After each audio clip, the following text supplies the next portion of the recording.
Ya, baik. Selamat sore. Ya, selamat sore.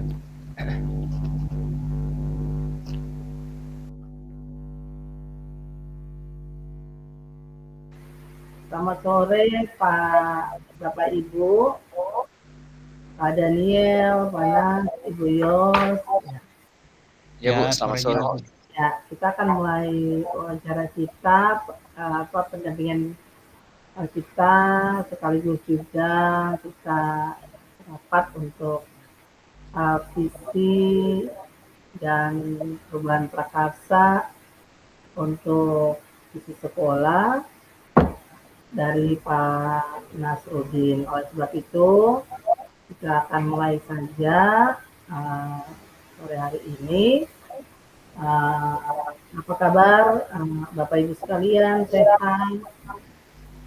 Ya, Bu, alhamdulillah sehat. Iya, baik. Pun agak flu sedikit, tapi Untuk sehat. ya, Bapak Ibu mungkin ada beberapa hal yang perlu saya tanyakan terlebih dahulu ke Pak Nasruddin. Oleh Ya, sebab itu, kita akan menjawab beberapa hal sebelum kita masuk ke visi sekolah. Bagaimana uh,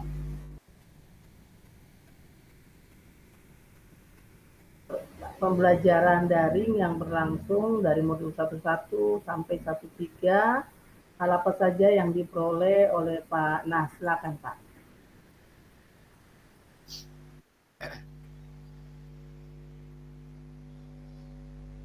iya, Bu, terima kasih. Jadi selama mengikuti proses pendidikan pelatihan guru penggerak, saya tentu mendapatkan pengetahuan yang baru, pengalaman yang beragam tentang seperti apa menjadi sosok guru yang baik, apalagi menjadi guru masa depan untuk Indonesia. Uh, Seperti yang dipelajari di modul, mulai dari modul 1.1 yang bercerita tentang topiknya di situ kan tentang filosofi pemikiran KHD tentang pendidikan. Jadi menurut saya di situ bagaimana modul Bisa ini dikasih kuat Pak, maaf, saya sudah kurang dengar. Dikasih kuat Pak. Ya, Halo, Bu, ya, tes ya, tes. ya, silakan, silakan. Kalau gini, Ya, ya, bisa, bisa, bisa. ya. Apa dimana di modul 1.1 itu bercerita berusaha untuk membuka pikiran kita, membuka wawasan kita bahwa seperti ini menjadi sosok sebagai guru, di mana kita bertugas atau berfungsi untuk menjadi penuntun bagi siswa-siswi kita. Jadi yang namanya menuntun kan membersamai, membimbing, uh, mengembangkan uh, dan merawat peserta didik supaya tumbuh kembangnya bisa maksimal, tentu sesuai dengan kodratnya masing-masing, baik itu kodrat alamnya maupun di kodrat zamannya. Jadi intisari bagi saya di modul 1.1 itu tentang bagaimana membuka pikiran seorang guru tentang jati dirinya sebagai pendidik. Yang kedua itu modulnya topiknya itu kan tentang nilai dan peran guru penggerak. Di situ saya banyak mendapat input, khususnya hal-hal yang bersifat mendasar, hal-hal yang substansial mengenai nilai-nilai yang harus dianut sebagai guru, apalagi khususnya sebagai guru penggerak, dan bagaimana ia memainkan peranannya sebagai guru. Tentunya dalam memandu pembelajaran dan membimbing tumbuh kembangnya peserta didiknya.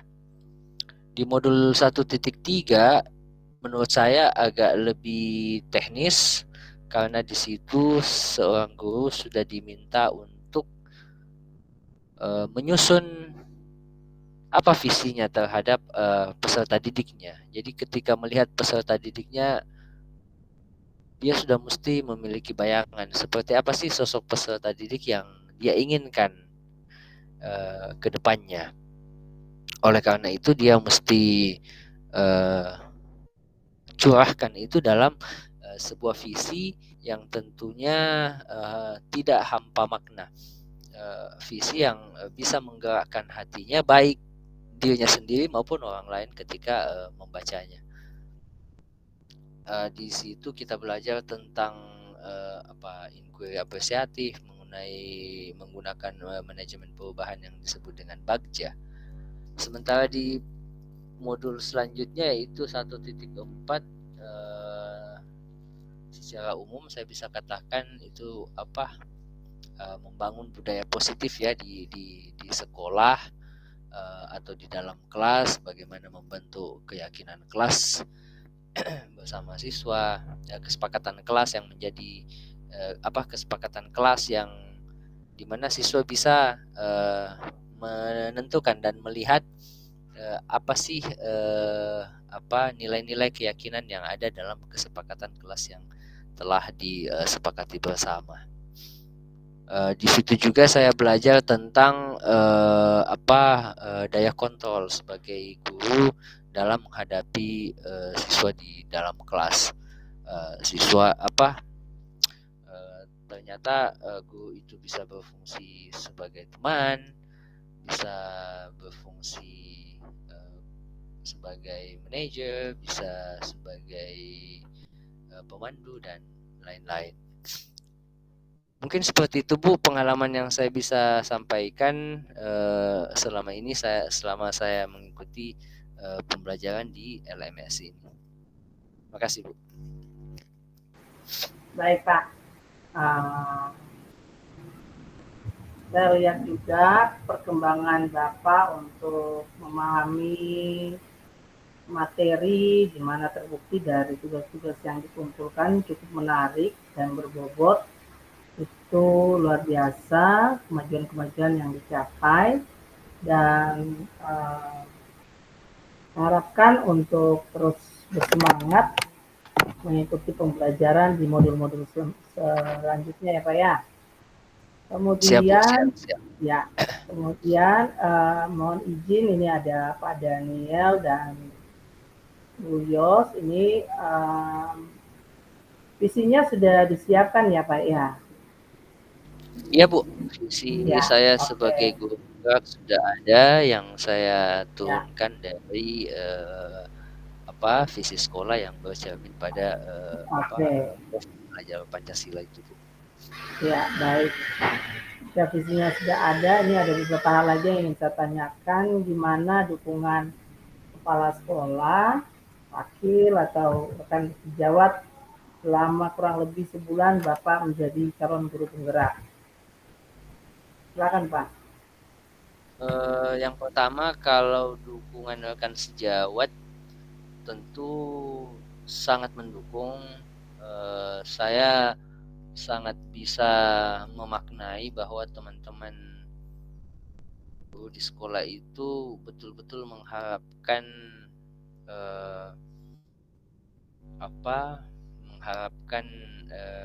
semacam ya sharing knowledge lah dari pengetahuan dan pengalaman yang saya dapatkan di pelatihan BGP ini. Oleh karena itu saya biasa ditanya oleh teman-teman guru seperti apa pengetahuannya, apa ilmu yang didapatkan, apa sih itu guru penggerak, apa yang dilakukan di situ, apa pembelajaran yang Pak Nas dapatkan, terus dalam prakteknya nanti di kelas seperti apa Pak Nas. Jadi saya juga sepertinya berhutang untuk ya mudah-mudahan kapan-kapan saya bisa mengadakan sebuah diseminasi dengan guru-guru kami di sekolah, ya minimal kita sharing pengetahuan dan pengalaman yang didapatkan dalam pendidikan ini. Selanjutnya kalau dukungan kepala sekolah, secara moral saya sangat yakin bahwa kepala sekolah kami itu sangat menginginkan kami terus tumbuh dan berkembang karena dia yakin bahwa kalau gurunya baik ini pasti imbasnya ke siswanya juga pasti baik. Jadi Pak Kepsek itu apa apa ya apa yang jelasnya kalau hal-hal yang baik yang kita lakukan ya jalan saja, go on begitu. Makanya dia begitu.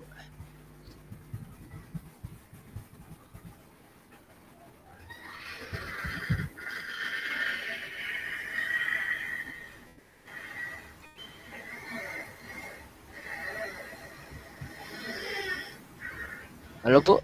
Iya, iya. Silakan Pak. Masih ada lagi? Mungkin seperti itu Bu. Karena selama ini Kepsek juga pernah saya 1-2 kali ditanya bagaimana guru penggerak. Nah, tapi memang beliau biasa mewanti-wanti jangan sampai karena dengan pelatihan itu nanti panas meninggalkan tugas sekolah. Oke. Siapa? Terus biasa juga beliau menanyakan itu tugas-tugasnya seperti apa. Memang banyak kah? Saya bilang ya memang banyak Pak, tugas-tugasnya itu banyak dan terus terang banyak dan saya kadang juga biasa kewalahan apalagi kalau sudah capek. Oh, dia bilang begitu. Terus pernah juga beliau tanyakan waktu mengenai apa itu ya? Yang Loka 0. Beliau kan tidak sempat datang. Saya juga sempat agak apa? Semacam apa? Semacam menakut-nakuti begitu. Bapak dicari oleh pengawas, oleh dinas karena Bapak tidak datang. Jadi nanti hari Senin Bapak diminta untuk datang di kantor untuk menghadap seperti itu. Walaupun kan sebetulnya tidak, tapi uh, saya juga berharap bahwa Kepsek saya datang ke kota dan saya bisa ketemu. Sebenarnya maksud saya kan baik karena supaya terjalin komunikasi juga supaya infonya tidak terputus oleh beliau. Beliau tanyakan apa yang dilakukan di loka itu, siapa-siapa yang datang. Nah, minta maaf saya tidak sempat datang. Jadi pada prinsipnya beliau mendukung segala hal yang terkait dengan gurunya, apalagi dalam hal peningkatan uh, kapasitas sebagai guru. Hanya memang mungkin karena sekolah kami termasuk sekolah yang jauh di perkampungan, memang sarana dan prasarana masih sangat terbatas. Jadi ya kita kadang biasa saling memaklumi saja satu sama lain, Bu. Mungkin demikian, Bu.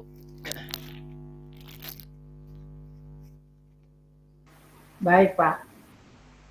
Luar biasa sekali ya dukungan kepala sekolah, guru-guru ya. Dan ilmu yang Bapak dapat bisa segera dibagi ya. Ada disiplin positif, ada bagaimana komunitas praktisi seperti apa, itu bisa segera dibuat di sekolah biar betul-betul ini ya. Dari Pak Daniel sendiri bagaimana Pak? Mungkin kita bisa dengar dari Pak Daniel perwakilan dari kepala sekolah untuk bisa menyampaikan bentuk dukungannya. Silakan Pak.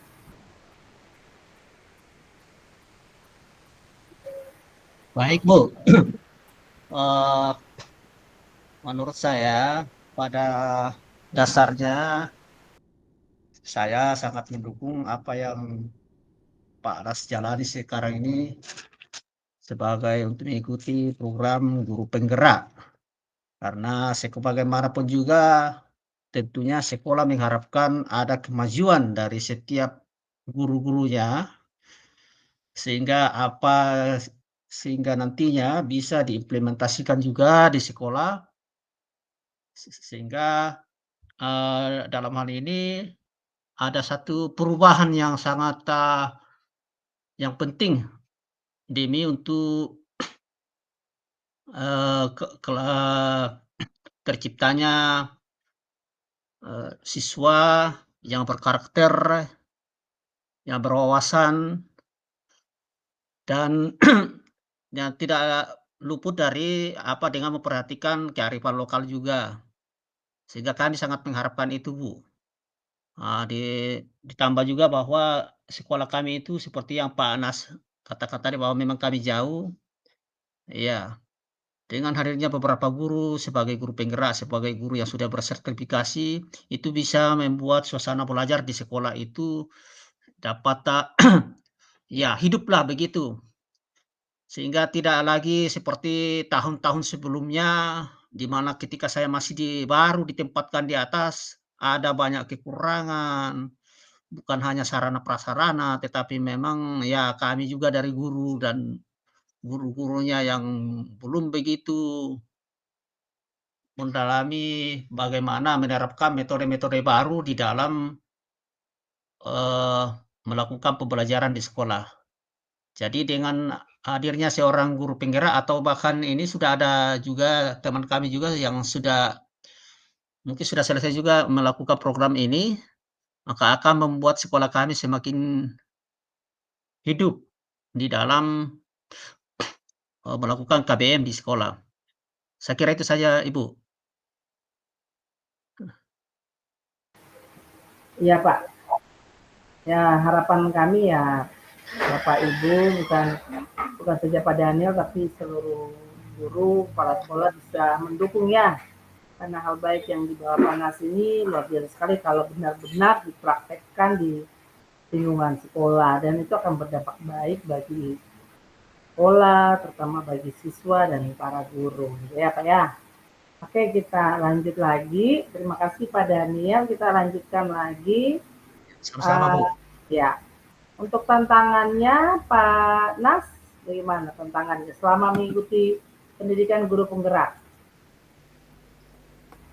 Baik Bu,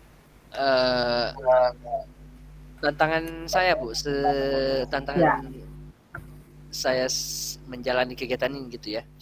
Iya, jadi baik di sekolah maupun mungkin secara daring. Apa saja tantangannya Pak?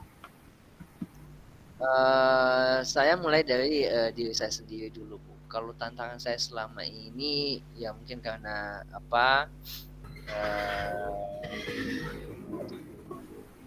secara dari sisi keluarga dulu ya, karena saya masih kecil-kecil, terus kami di sini juga belum ada keluarga, saya cuma berdua istri, jadi mengasuh anak itu mesti sama-sama dan kadang itu kan menyita waktu yang banyak juga. Tantangan selanjutnya adalah mengenai waktu dan tenaga karena sekolah kami itu kan lumayan jauh dari kota, itu kan sudah di ujung, sudah hampir dekat masuk Supio itu. Jadi kadang biasa kalau sampai di rumah itu sudah betul-betul capek, mana lagi tambah masih ada tugas dari sekolah, mana lagi pekerjaan di rumah, jadi ya memang butuh porsi waktu dan tenaga yang berlebih. Tapi ya itu resiko yang mesti dihadapi ya. Karena mohon izin Panas, mohon izin. Halo. Halo Bu. Ya. Halo ya. Iya, Bapak kasih kuat volumenya jangan diperkecil lagi, kita kurang dengar ini apa ya? Iya. Ya, coba diulang Pak, volumenya tetap besar saja ya, volumenya tetap besar. Ya, silakan Pak. Kalau silakan. Gini Bu. Ya, bisa. Ya. Iya. Jadi saya berangkat mulai dari tantangan saya di dalam rumah tangga, di mana anak-anak saya kan masih kecil, masih usia balita, dan di sini juga saya cuma berdua dengan istri, jadi mengasuh anak itu kan mesti sama-sama, dan itu juga menyita waktu. Tantangan yang kedua adalah ya waktu dan tenaga juga. Biasa kalau sudah pulang dari sekolah, karena sekolah kami itu lumayan jauh, sudah mau masuk Kabupaten Supio itu kurang lebih 1-2 jam dari kota. Ya itu biasa sudah betul-betul capek, sudah kelelahan, mana lagi masih ada pekerjaan dari sekolah, pekerjaan di rumah. Tapi ya itu resiko lah yang mesti dihadapi. Tantangan berikutnya dalam hal mencoba untuk menyesuaikan pembelajaran yang saya dapatkan di LMS, baik di LMS maupun di Lokakarya, yang selanjutnya ingin diimplementasikan di dalam kelas. Tantangan yang paling sering saya hadapi, dan saya kira banyak orang menghadapi juga hal yang sama, bahwa kadang siswa-siswa kami di sana belum saya melihatnya bahwa ada beberapa kompetensi dasar yang belum terpenuhi, sehingga untuk melangkah ke yang lebih tinggi itu kadang agak sulit. Tapi yang seperti itu kan ya kita mesti menyesuaikan dengan waktu. Tidak mungkin satu hari langsung orang bisa, mesti latihan, dan yang namanya latihan kita mesti sabar menghadapi siswa kita. Tapi apakah itu tantangan atau bukan, ya itu tantangan juga, bahwa seperti apa saya mengimplementasikan sebuah metode atau strategi dalam pembelajaran di kelas dengan menyesuaikan kemampuan dan daya tangkap siswa-siswa saya. Selanjutnya, tantangan berikutnya adalah mengenai kalau saya merasa bahwa justru dukungan sebenarnya yang justru dukungan yang lebih banyak daripada tantangan. Kalau tantangan saya itu ya seputar itu saja, Bu, seputar hal-hal itu, waktu, tenaga yang betul-betul saya mesti pintar-pintar untuk mengaturnya, karena kalau tidak ya bahaya juga. Dan tantangan yang kedua yang utama juga, yang kedua adalah yaitu kemampuan siswa kadang mesti kita sesuaikan dengan metode dan konten pembelajaran yang kita sampaikan di dalam kelas, karena faktanya memang siswa-siswa kita memang masih tertinggal dalam beberapa hal yang kita mesti sesuaikan. Tidak mungkin kita mau mengejar kurikulum terus, kalau itu tujuannya kan kasihan anak-anak nanti atau apa-apa itu.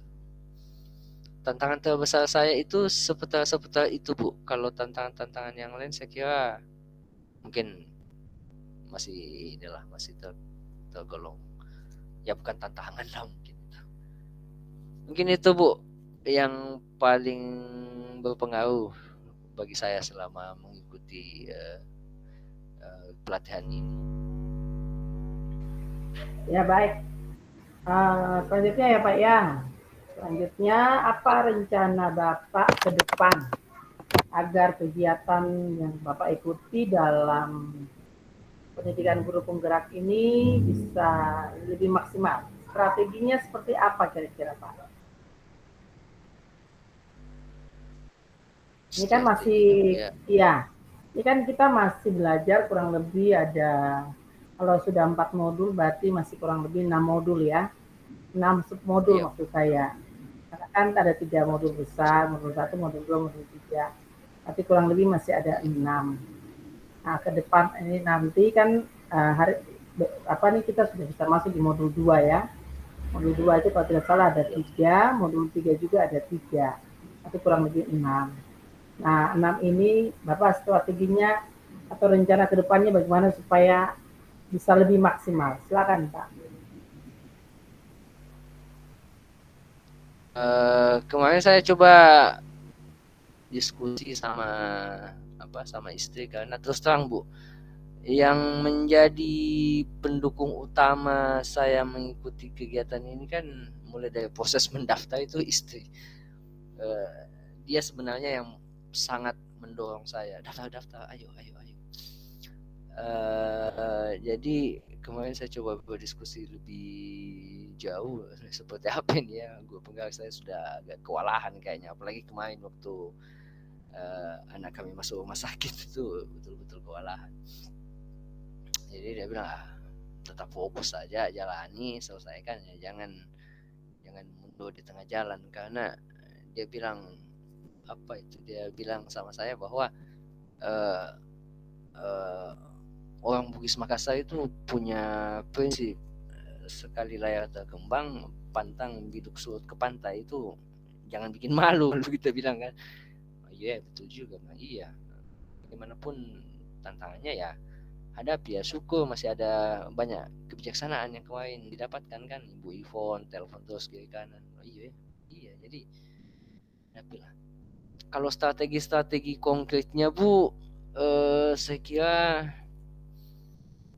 kalau saya sesuaikan ya Bu ya dengan apa ya, dengan kepribadian saya dan kemampuan saya selama mengikuti kurang lebih sebulan ini, strateginya mungkin tidak ada hal-hal yang spesial, hanya saja memang saya mesti lebih disiplin lagi. Jadi ketika ada waktu luang yang bisa diselesaikan ya langsung selesaikan, tidak boleh ditunda-tunda. Dan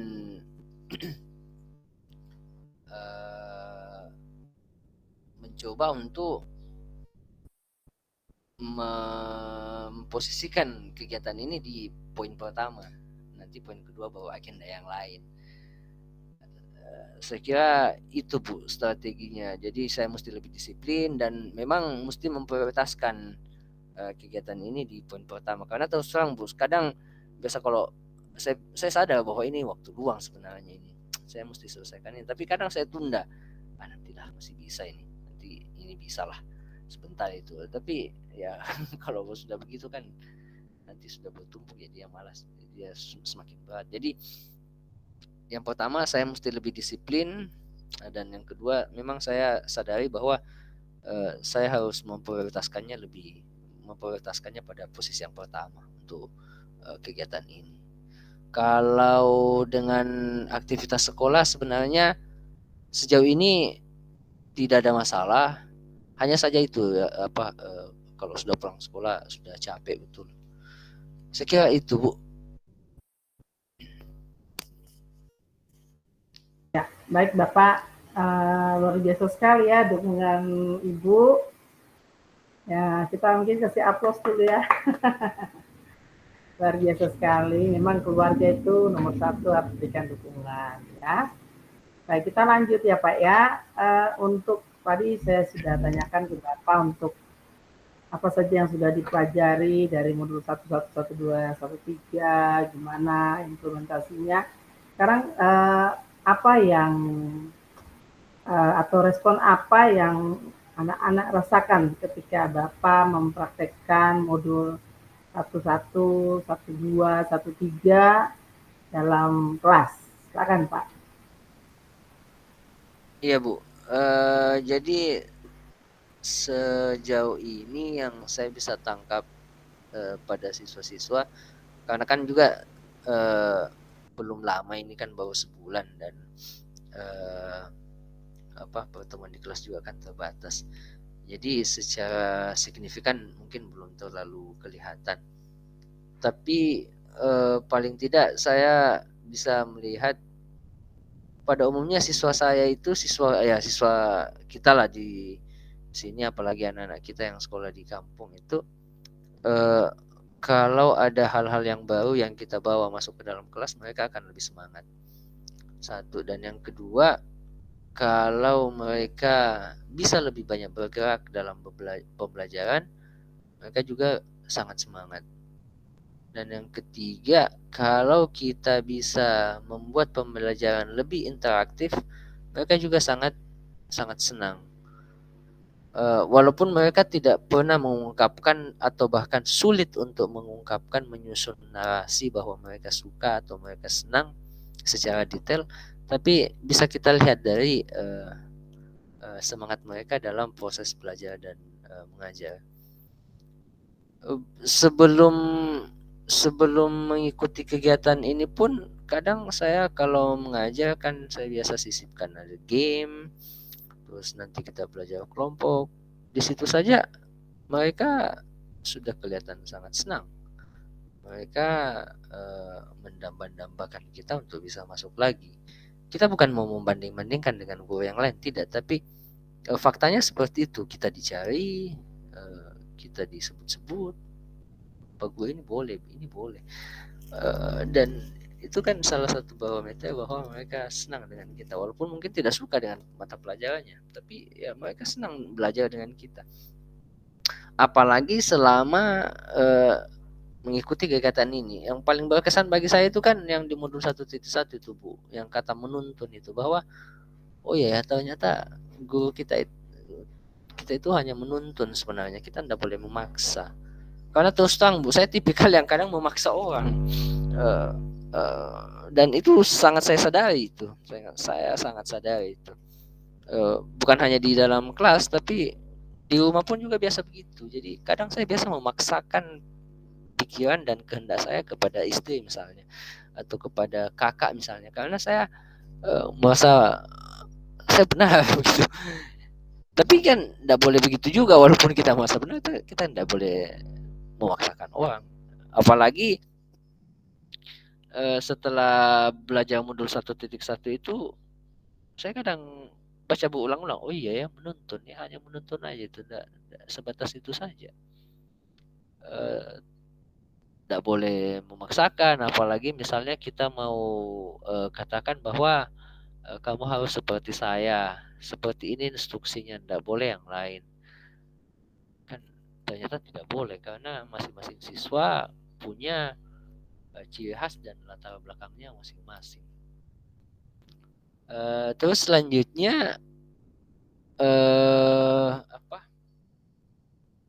ketika tiba di modul 1.3 yang kita diminta untuk menyusun prakarsa perubahan, di situ kelihatan betul bahwa ini ya yang mesti saya ciptakan di siswa-siswa saya, bahwa saya mesti menyentuh bagian literasinya saja dulu deh. Walaupun saya sadar Bu, dan kadang juga saya bosan untuk bicara mengenai literasi apa, tidak ada topik yang lain apa. Tapi faktanya itu yang dibutuhkan. Itu yang sangat dibutuhkan, karena memang beberapa siswa kami ketika diminta membaca, oke, bisa membaca, tapi memahami bacaan itu masih susah. Jadi bukan hanya bisa membaca saja, tapi memahami bacaan juga itu penting. Nah, bagaimana bisa menambah wawasan melalui membaca buku kalau memahami isi bacaan saya susah? Ini sangat terasa sekali karena saya kan guru bahasa. Walaupun bukan bahasa Indonesia, saya guru bahasa Inggris, tapi secara umum mungkin saya mengerti sedikit tentang bahasa Indonesia. Di soal-soal bahasa Indonesia itu kan hampir sama dengan soal-soal bahasa Inggris, cuma bahasanya aja yang beda. Itu kan selalu ada soal-soal yang seperti berjenis teks, menguji pemahaman. Nah, seringkali saya lihat anak-anak itu selalu gagal dalam hal itu. Bagaimana menentukan kalimat utama, ide pokoknya, menentukan apa judulnya bacaan ini, apalagi kalau diminta untuk membuat kesimpulan, itu semakin susah. Nah, ketika belajar modul 1.3 itu, ketika kita diminta untuk lebih detail, makanya saya agak berkesan dengan detailkan dan mengambil bagian literasi. Mungkin itu Bu yang bisa saya sampaikan.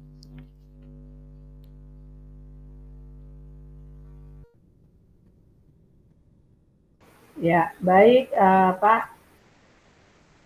Saya sudah dengar banyak ya. Baik,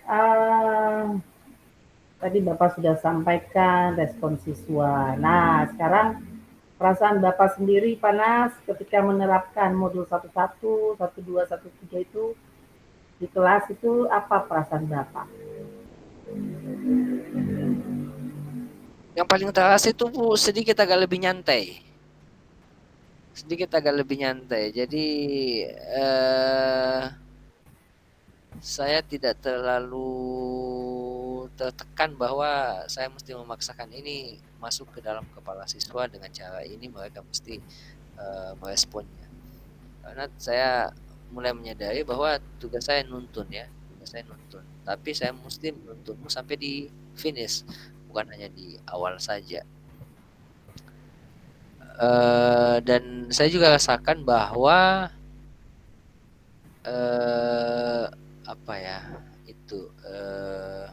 yang mengenai kodrat alam dan kodrat zaman itu kadang walaupun saya kadang juga masih agak bias, tapi saya mulai mencoba memahaminya pelan-pelan seiring perjalanan waktu, menyesuaikan dengan kodrat alam dan kodrat zaman anak-anak kami di sini, anak-anak kami di Papua. Konteksnya kan berbeda. Anak-anak kita dibesarkan seperti apa, lingkungannya seperti apa, itu kan ya, berbeda, dan itu mulai pelan-pelan saya saya coba resapi dalam-dalam dan saya sesuaikan dengan pelajaran yang saya bawakan di dalam kelas. Walaupun saya masih agak susah untuk memberikan contohnya, tapi saya mulai merasakan bahwa tidak boleh kita menyamakan dengan cara belajar siswa-siswa kita di tempat yang lain, karena masing-masing siswa kan memiliki lingkungan yang berbeda, termasuk anak-anak kita di sini. Sebagai seorang guru, apalagi setelah mengikuti pelatihan guru penggerak ini, kita diminta untuk ngerti itu bahwa ada kodrat alam dan ada kodrat zaman terhadap siswa itu. Jadi saya mesti pahami baik-baik memang itu, mengetahui seperti apa lingkungan anak kita, di mana seperti apa mereka dibesarkan, di keluarganya seperti apa, sehingga ketika saya mengajar di dalam kelas dengan bekal pemahaman itu, saya akan semakin mudah.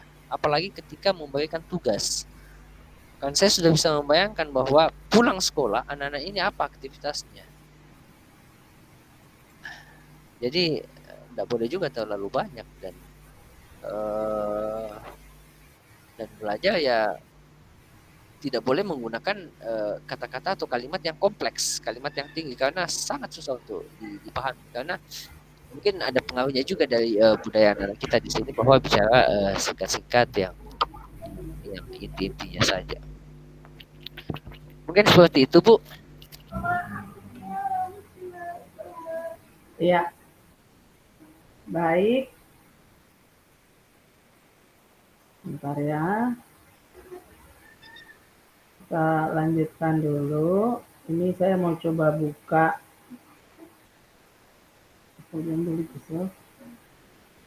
Bentar ya Pak ya. Saya coba buka lembar pemetaan ini yang Bapak punya ya. Kita lihat bersama. Oh, sudah terbuka. Tulisannya kecil ya. Oke, saya coba share screen dulu ya. Minta maaf Bu, tulisan saya, aduh. Iya, enggak apa-apa Pak. Kita lihat bersama-sama.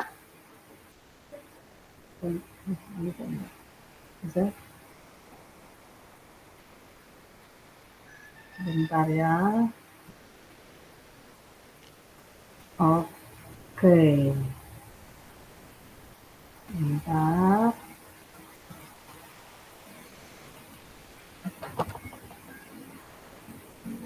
Kita coba share screen dulu ya. Sebentar. Ini laptop saya ini suka ini jadi lambat sekali.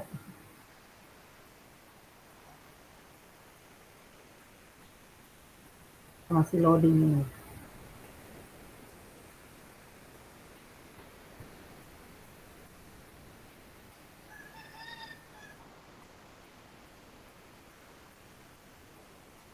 Sabar ya. Kita masuk di pemetaan ini yang pernah Bapak buat.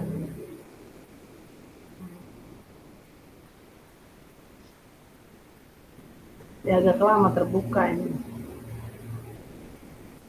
Kita lanjutkan dulu ya, sementara dia tunggu dia terbuka dulu ya. Iya Bu. Ya. Memang laptopnya ini agak lambat sekali. Oke, kita lanjutkan dulu.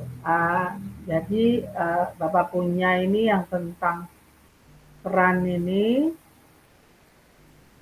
pemetaan komunitas praktisi di LK1, itu Bapak perannya itu kalau saya lihat sih dari hasil apa namanya ini. Ini Bapak bilang apa di sini? Mengikuti apa nih? Saya kurang tahu ini bacanya apa ya. Melakukan koordinasi dan mendesain pembelajaran. Gitu ya Pak ya? Yang ditulis ini, kemudian dalam komunitas, dalam pembelajaran di kelas. Jadi melakukan koordinasi dan mendesain pembelajaran pada murid. Ya, itu salah satunya, Pak. Jadi saya kira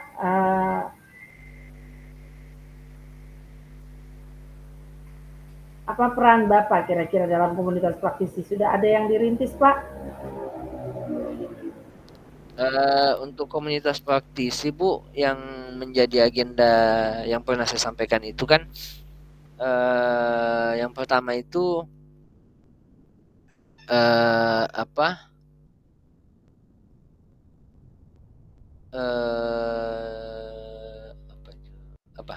Yang pertama itu membuat komunitas literasi. Ada dua kalau saya tidak salah ingat, komunitas literasi dan English Club. Jadi walaupun saya guru bahasa Inggris, itu poin kedua aja lah. Yang pertama adalah mengenai literasi siswa. Di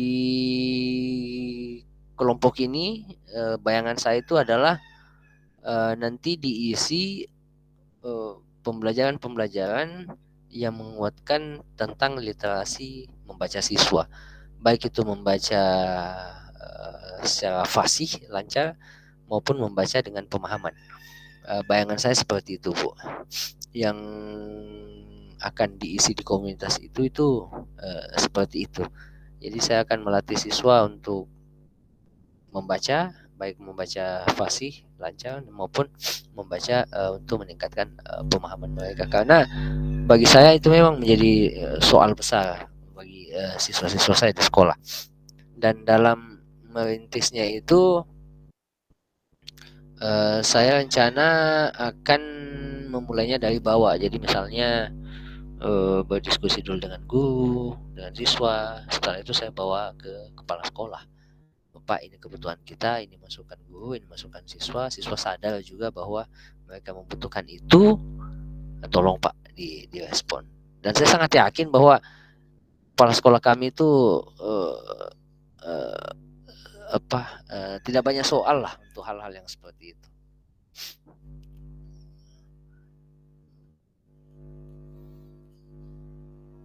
Yang kedua nanti mudah-mudahan bisa, mudah-mudahan lancar-lancar.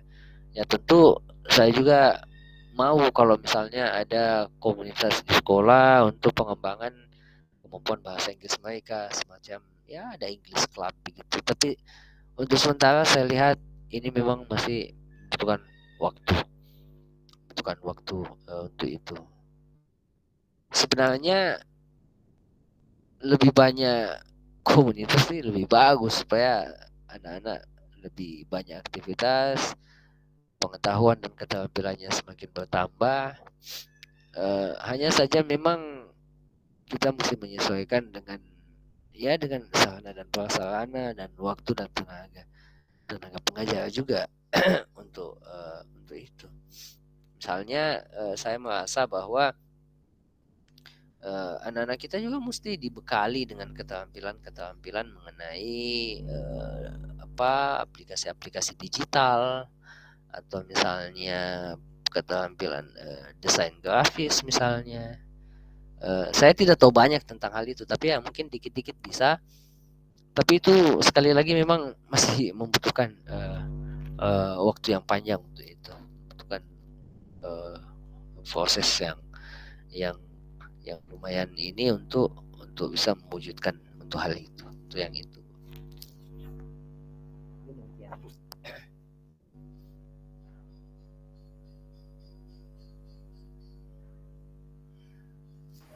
Ya, ada lagi Pak? Mungkin sejauh ini komunitas di bayangan saya itu itu Bu. Kalau untuk sebenarnya sih kalau misalnya ombel kami banyak, otomatis kan gurunya juga bisa bertambah. Kita bisa buat komunitas MGMP pemapel, tapi kan sekolah-sekolah kita di kampung kan kelas kecil paling 3 ombel saja.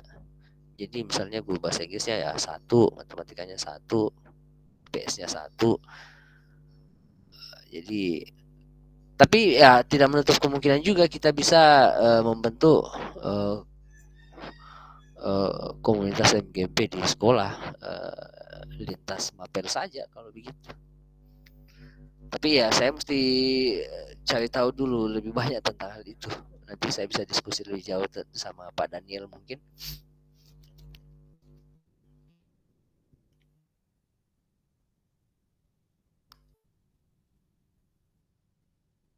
Baik, Bapak, setelah saya mendengarkan, berarti kan ada 2 hal ya Pak ya, yaitu membuat literasi, yaitu membaca dengan pemahaman. Memang kadang-kadang kan kita anak-anak membaca tapi tidak memahami apa yang dibaca ya, itu sangat baik sekali. Dan juga English Club. Nah, tadi Bapak sudah sampaikan juga langkah-langkahnya. Pertama berdiskusi dengan siswa dan guru, kemudian membicarakan dengan kepala sekolah, dan merancang dan lain-lain. Mungkin sebagai masukan saja Pak, komunitas ini itu kan berawal dari kegelisahan bersama, ya, kegelisahan bersama sehingga mewujudkannya dalam satu tujuan. Apa sih yang terjadi di sekolah? Nah, literasi dengan pemahaman ini kan berarti merupakan juga berawal dari kegelisahan guru-guru. Ini anak-anak ini membaca, memahami tidak. Nah, itu bisa dibangkitkan dari situ. Nah, kemudian setelah Bapak berdiskusi dengan siswa dan guru, merasakan bahwa pasti bermanfaat, itu dibicarakan dengan kepala sekolah. Kemudian mungkin Bapak bisa merancangnya seperti apa ya, membentuk komunitasnya, mungkin ada SK-nya supaya bisa benar-benar Bapak Ibu guru bisa menjalankan dengan baik. Apa tujuannya? Merancang programnya seperti apa? Bisa juga dibuat jadwal, lalu bagaimana proses perjalanannya, apa saja yang akan dilakukan di dalam program tersebut. Mungkin setelah itu perlu refleksi dan umpan balik, sehingga dapat dilihat betul-betul apakah komunitas praktisi mengenai 2 hal ini betul-betul bermanfaat atau tidak, berjalan dengan baik atau tidak, apa yang harus diperbaiki ke depan, gitu. Jadi itu yang mungkin jadi tambahan dari saya untuk komunitas praktisi, dan mungkin ke depannya Pak, ini benar-benar dibicarakan dan benar-benar dibentuk gitu. Mungkin bisa yang lebih ini bisa juga ada kesenian. Jadi komunitas praktisi juga bukan saja terdiri dari siswa, dari guru, tetapi juga bisa melibatkan siswa di dalamnya. Begitu. Ada OSIS bisa dilibatkan, komite bisa dilibatkan, gitu. Gitu ya Pak Nas ya. Gitu. Baik Bu. Terima kasih Bu atas masukannya Bu. Betul sekali.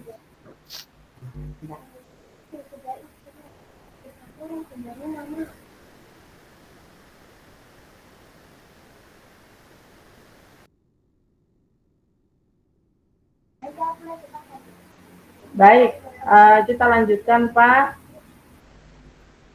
Ya Bu. Ini maaf ini anak-anak mengganggu juga. Kunang nimbrung jadi. Kita lanjutkan dulu. Berikutnya, jadi ini kan belum Bapak buat ya Pak ya, jadi belum kelihatan tantangannya ya. Belum Bu, belum Saya harapkan ya. Ini masih sejauh saya bicarakan dengan pernah saya sampaikan ke kepala sekolah, tapi saya sampaikan begitu saja sambil jalan dengan santai, tapi belum dengan serius belum. Ya, nanti ke depannya Pak, saya harapkan ini bisa betul-betul Bapak buat, karena ini memang bagian dari pendidikan guru penggerak yang memang ilmunya luar biasa sekali, gitu ya. Jadi harus betul-betul bisa dibuat, diimplementasikan, dibicarakan dalam rapat dewan guru. Tidak mungkin yang sederhana saja seperti yang Bapak buat, mungkin ditambah dengan seni, kan pasti kita di Biak ini kan tidak terlepas dari seni, apalagi budaya ya, Yospan, apa itu bisa dibentuk komunitas praktisi dari itu juga sosialisasi apa hubungan sosial, kekerabatan, ya adat-adat itu bisa juga melibatkan sekolah dan itu mungkin ada satu komunitas yang berlatar belakang budaya sehingga betul-betul bisa mengangkat budaya Papua terutama budaya Biak. Gitu. Baik, Bapak kita akan masuk dengan diskusi visi dan prakarsa perubahan sekolah. Bisa dibaca Pak visi sekolahnya Pak? Maaf ya, saya agak flu jadi ya suara sudah sengau-sengau juga. Jadi visi sekolah kami itu Bu, itu berbunyi terciptanya peserta didik yang beriman, berkarakter unggul, cerdas, yang berwawasan lingkungan dan kearifan lokal. Itu visi sekolah kami. Nah, berangkat dari visi sekolah ini saya turunkan menjadi visi saya sebagai guru penggerak, yaitu mewujudkan peserta didik yang cakap literasi dan berbudi pekerti luhur. Nah, selanjutnya ini lagi yang saya turunkan menjadi prakarsa perubahan di Bagja itu, Bu.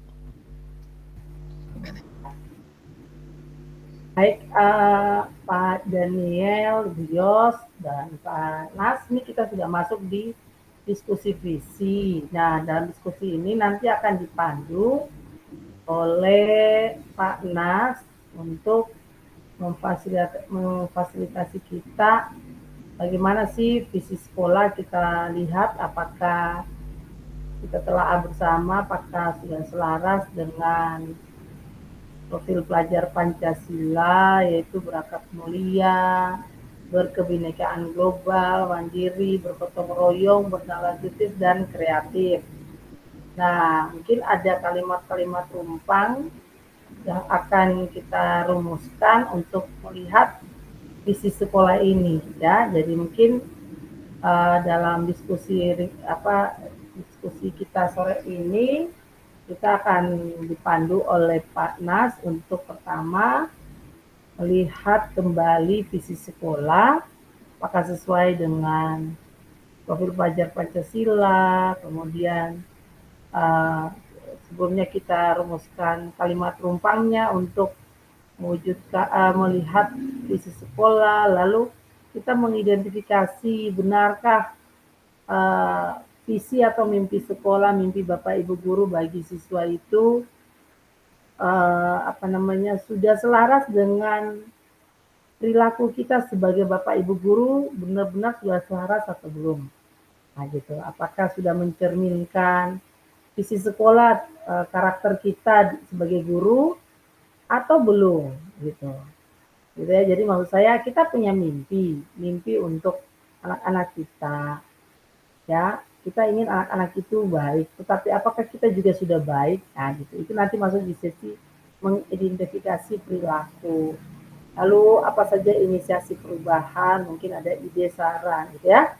Lalu kita masuk di penutup. Nah, untuk kalimat diskusinya selanjutnya saya persilakan Pak Nas bisa pimpin kita untuk diskusi. Silakan Pak, dengan pertama memulai dengan cita-cita atau mimpi guru mau muridnya seperti apa gitu. Silakan Pak Nas.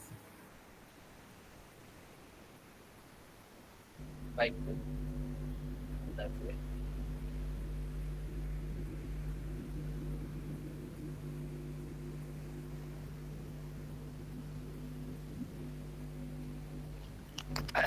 Oke, baik. Terima kasih Bu atas kesempatannya.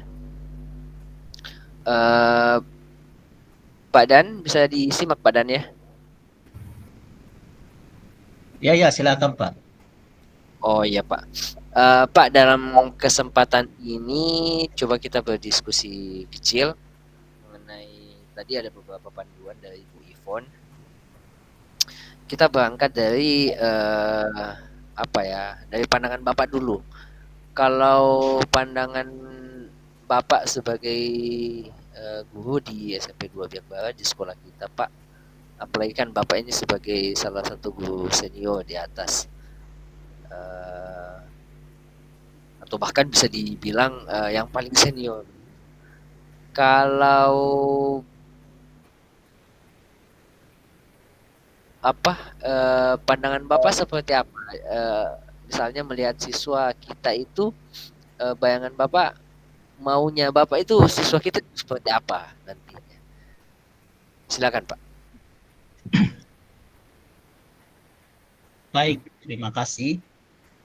Ya, kalau menurut saya setiap guru itu mendapatkan siswanya itu bagaimana mempunyai karakter yang baik, beretika, sopan, jujur. Terlepas daripada selain itu, kita melihat lingkungan kita di mana kita mengabdi di atas itu, bahwa di kampung itu kalau masyarakat kampung itu, kalau saya hubungkan dengan misalnya tadi kita sudah berbicara dengan profil Pancasila, itu ke dalam hal ini kerjasama, kekeluargaan, gotong royong dan lain sebagainya itu sebenarnya itu di masyarakat di kampung itu dalam hal ini siswa kita itu sebenarnya sudah melakukannya. Ya, karena adanya keterikatan sosial yang masih sangat sangat erat di antara mereka.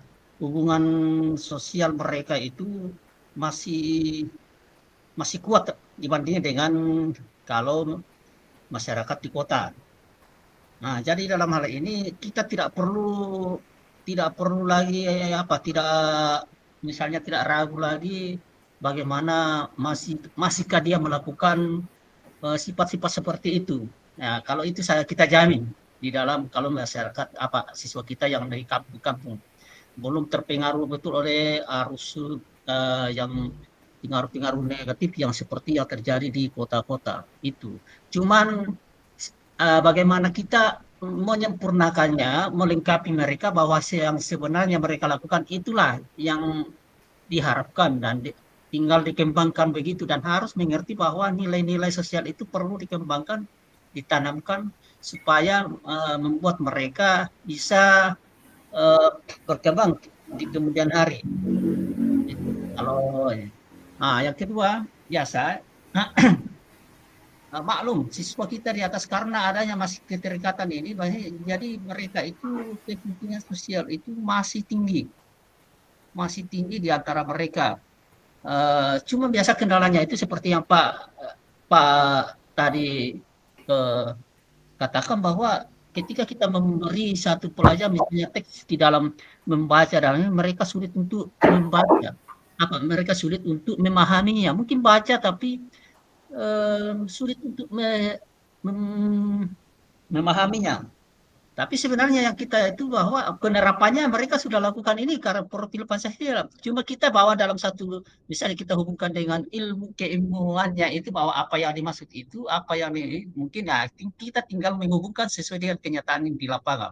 Misalnya kita tinggal menanamkan paham nasionalismenya, kita mengajarkan misalnya bagaimana bermasyarakat, bagaimana bernegara, bagaimana kita hidup di dalam satu bingkai NKRI, dari segi ilmunya, dari segi negara memahaminya tentang paham itu.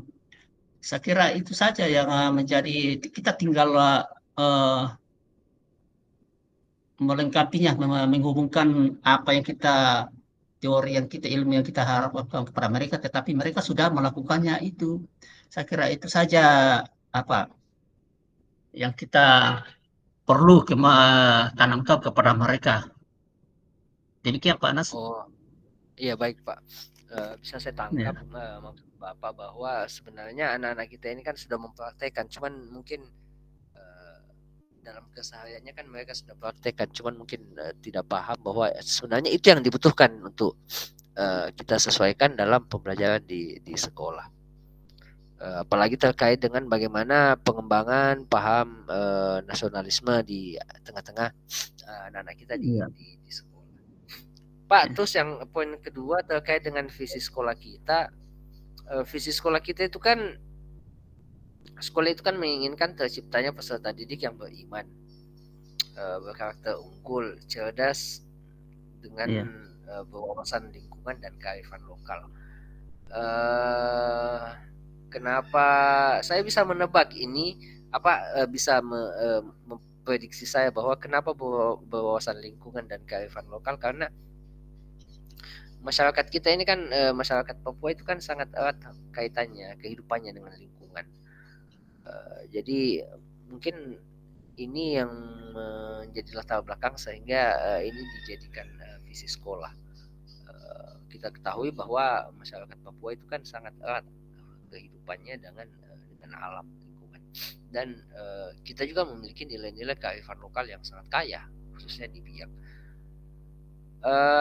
Kalau menurut Bapak, visi sekolah kita ini apakah sudah mencerminkan profil pelajar Pancasila? Di profil pelajar Pancasila itu kan siswa itu diharapkan bisa berakhlak mulia, bisa memiliki kebinekaan global, jadi bisa hidup dengan suku, agama, ras budaya yang berbeda, bisa hidup mandiri, tapi juga dia bisa bergotong royong, dia punya pikiran, nalarnya itu bisa kritis, dia tidak iya saja kalau ada diminta atau dikatakan, dia mampu memikirkan, mempertimbangkan apakah ini bagus atau tidak.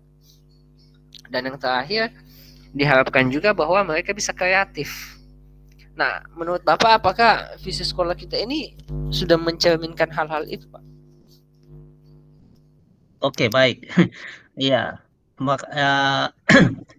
kalau mau keseluruhan ya mungkin sebagian sudahlah, tetap dalam hal misalnya kekeluargaan, menghargai sesamanya.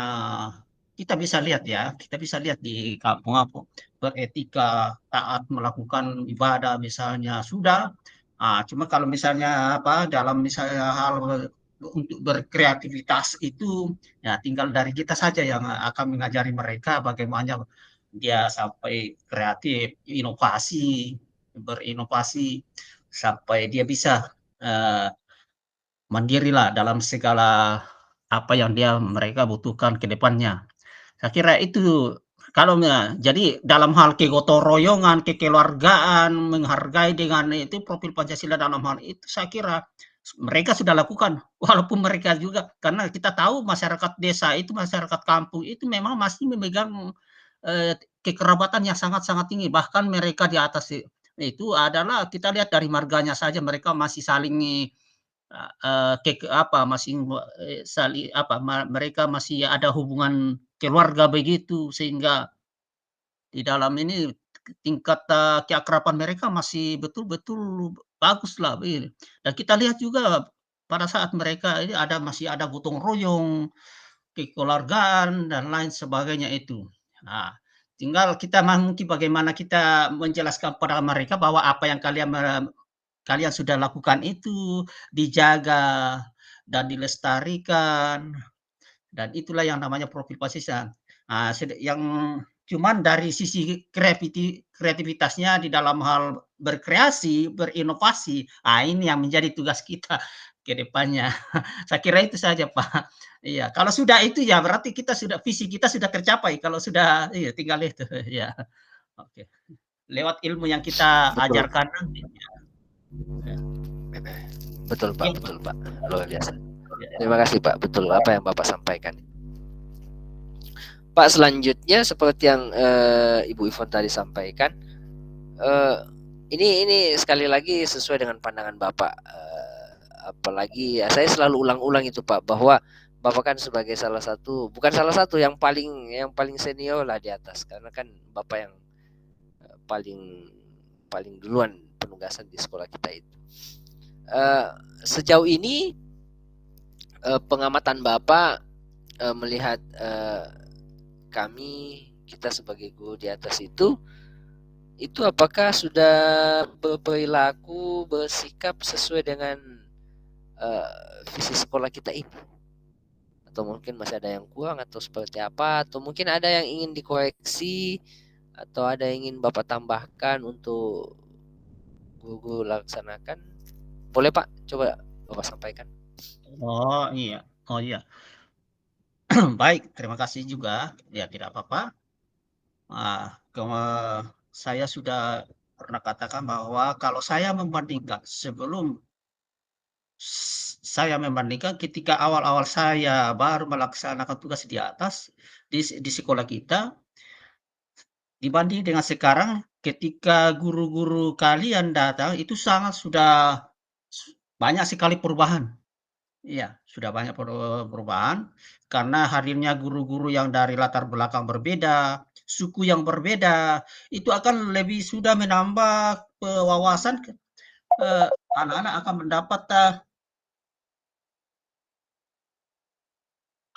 mendapat pelajaran dari berbagai guru yang berbeda sehingga mereka dapat menambah wawasan. Itu. Minta maaf, ada telepon ini mengganggu sekali. Oh ya, salah lanjut Bu. Jadi dengan hadirnya Bapak Ibu guru yang ini sangat membawa perubahan di atas ini. Kemudian tinggal kita membenahi ini. Biasa kelemahan kita itu ya mungkin perlunya kita akan saling terbuka lah di dalam melakukan sesuatu, di dalam mencapai tujuan pembelajaran itu, saling terbuka di dalam membuat satu program utamanya di dalam rapat-rapat biasa, bagaimana kita mengungkapkan semua ide-ide kita untuk membawa sekolah itu lebih maju ke depannya. Kayak misalnya ada ide kreativitas, ide baru dalam itu, karena saya melihat biasa kita kalau melakukan rapat itu hanya 1-2 orang saja, mungkin Pak Anas saja, saya dengan yang lainnya itu belum sepenuhnya. Nah, kita tidak tahu bagaimana pandangan pribadinya juga. Jangan sampai di balik apa yang kita mau lakukan itu kita sudah, padahal mereka tidak.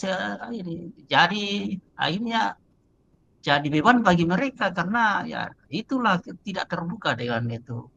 Jadi saya harapkan bisa kita benahi di dalam setiap kita rapat, kita mencari solusi dari setiap masalah-masalah di sekolah kita itu. Dan kita akan dengan apa yang kita lakukan itu bisa membawa satu perubahan yang lebih bagus lagi. Itu. Saya kira itu Pak.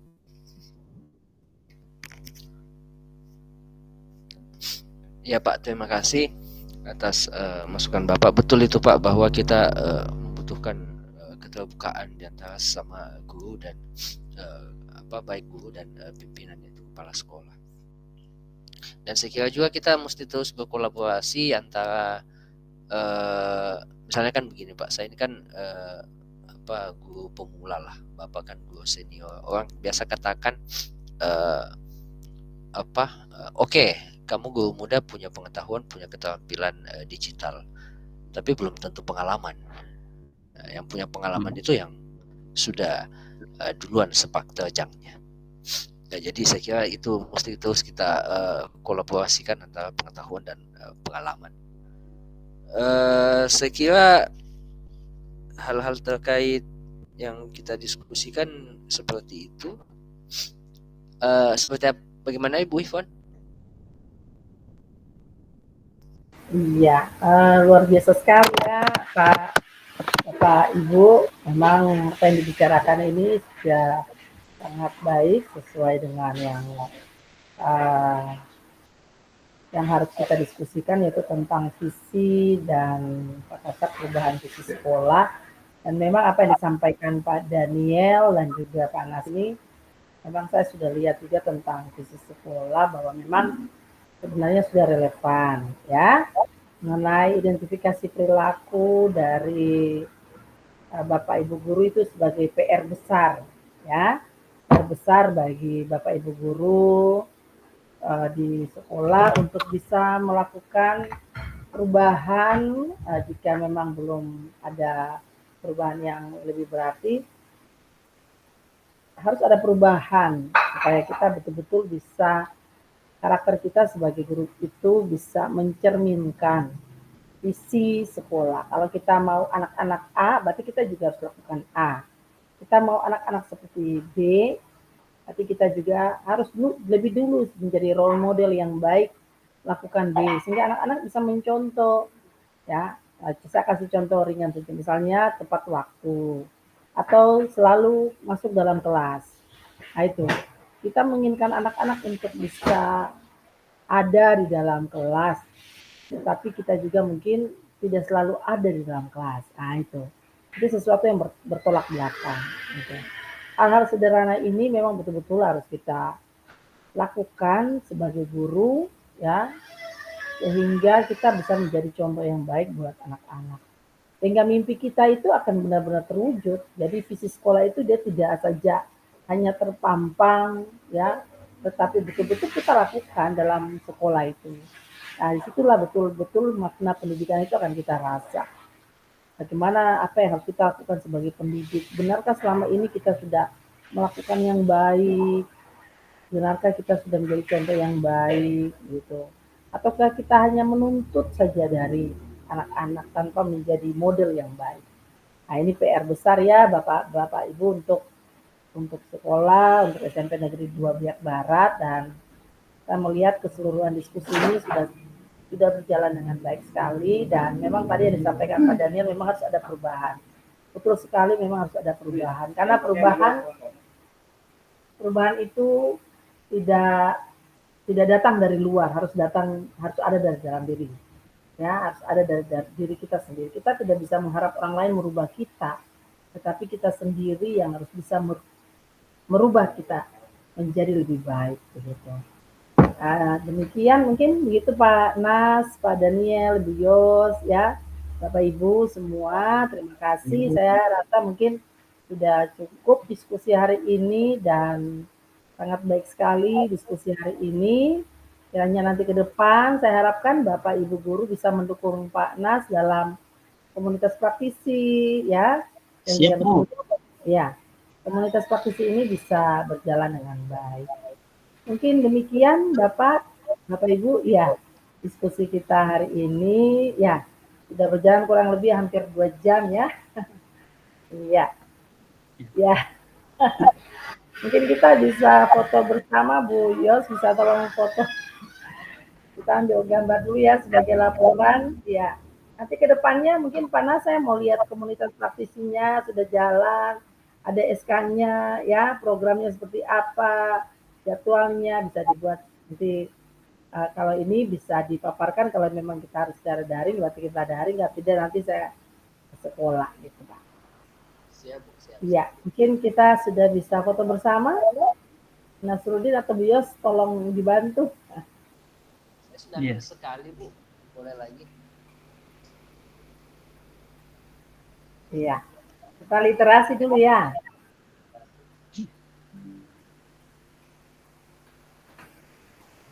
Oke, 1, 2, 3.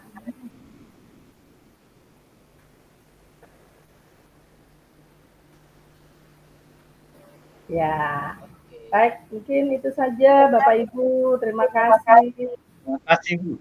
Ya, baik, terima kasih, selamat sore, tetap semangat. Terima kasih banyak Bu Ivon, terima kasih banyak Pak Dan, terima kasih banyak Bu Yos. Ya, selamat sore. Selamat sore. Ya, bisa meninggalkan room sekarang Bapak Ibu.